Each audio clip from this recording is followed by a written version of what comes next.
all, I would like you to all close your eyes. So close your eyes and have the word imagine in your head. We live in a wonderful world that is full of beauty, charm, adventure. There is no end to these adventures, but we can have if only we seek them with our eyes open. Now I want to keep Madam President, Mr. Toastmasters, and fellow Toastmasters and most welcome guests. I want you to keep imagining by keeping your eyes closed. And I want you to imagine that we're going on a new adventure, to a new discovery, to a new country, where it's full of charm, beauty, culture, food, diversity. It may be a country that you may or may have not been before, but this is the country I want to take you to.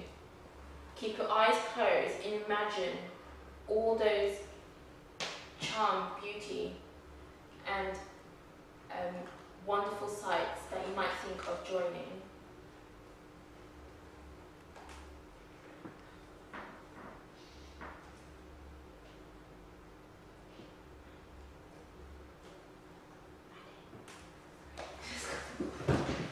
Keep your eyes closed. Keep your eyes closed. Imagine the speech. Imagine the speech that is going to.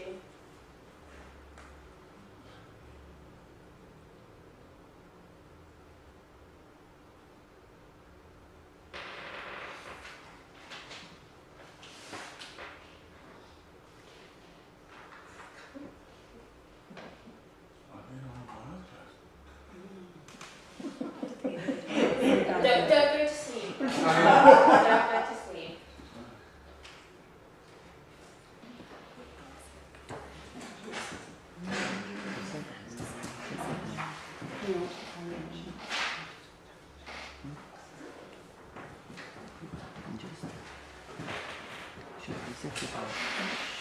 The time should keep going. Yeah.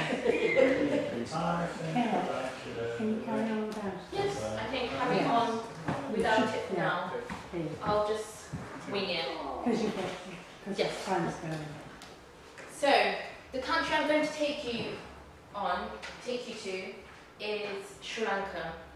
So, I don't know if many of you know this, but I'm Sri Lankan. I was born here, but my parents are from Sri Lanka originally.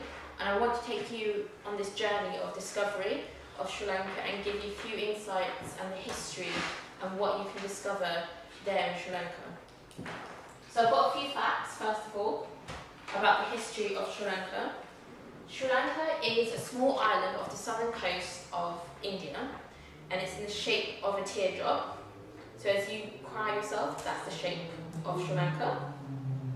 And also, before it was named Sri Lanka, its name was Ceylon, so that's spelled C-E-L-Y-O-N, and then as it progressed into a more developed country, it became Sri Lanka.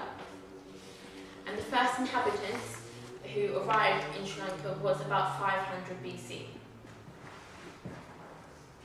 And Buddhism is the most prominent religion in Sri Lanka, as well as Hinduism. Now I want you to imagine now taking yourself to some of the sites that we're going to possibly go and visit if you were in that country. So the first one is a place called Yala, which is on the southeast coast of Sri Lanka, and it's famous for its safari. And I want you to imagine diving yourself into that safari and taking a drive and seeing the elephants and the lions and the tigers. I want to imagine yourself immersing yourself in all the nature and beauty of the safari park. The second place I want to take you to is Galle, which is on the southern coastline of Sri Lanka, and it's a sleepy southern town which is a popular destination for tourists and backpackers alike, filled with Dutch old colonial architecture, trinket shops, food stalls, and much more. It's a place that everyone will love and will enjoy.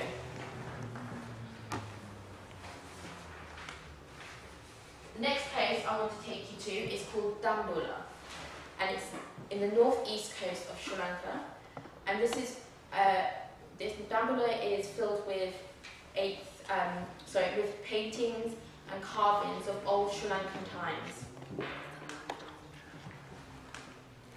The next place I want to take you to is Ella, and unfortunately it's not named after the song Umbrella, so please don't start singing that song.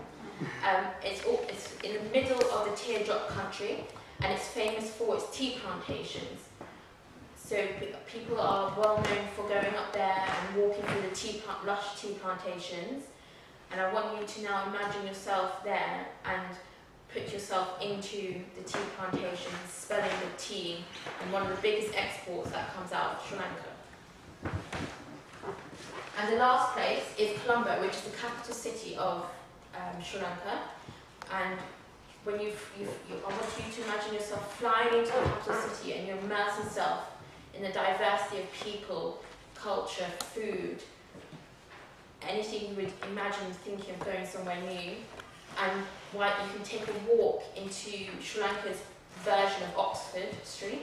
They have a long street, which is just like Oxford Street, full of shops, of trinket shops, of sari shops, of food stalls, of anything you can think of that you wouldn't get over here. Now this is my favourite section, and you probably all know by now I like my food. So I'm going to now take you and talk to you about specialities of some of the Sri Lankan food held in Sri Lanka. So a staple is rice and many curries on the table.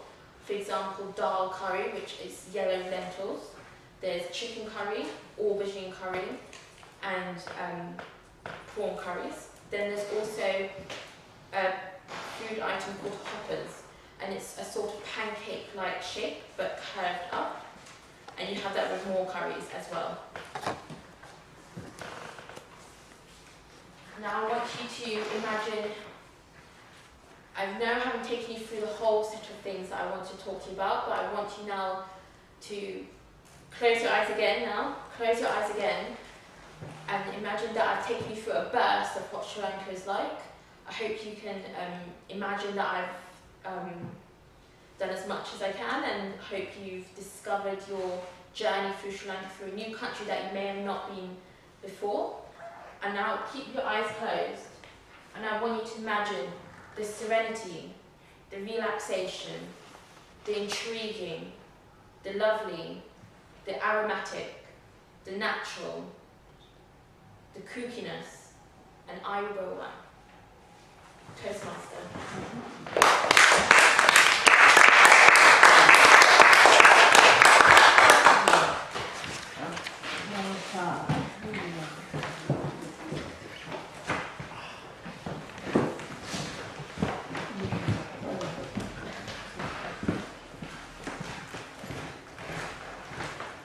Thank you very much, Kesh, for bashing through that. I'm not sure what on earth is going on there. So, can we take a minute to fill out the evaluation form, feedback form for that?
Okay, thank you. That's, so for our second speech is going to be given by Karen.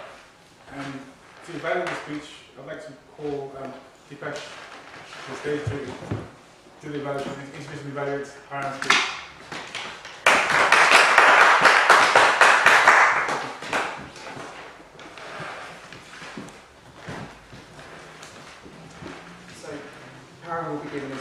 speech from the competent communication man, just like Kesh.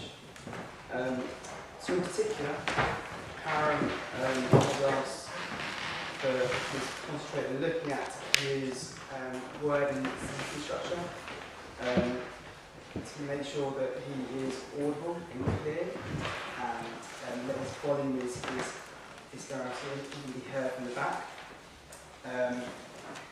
He's also asked to focus on the accuracy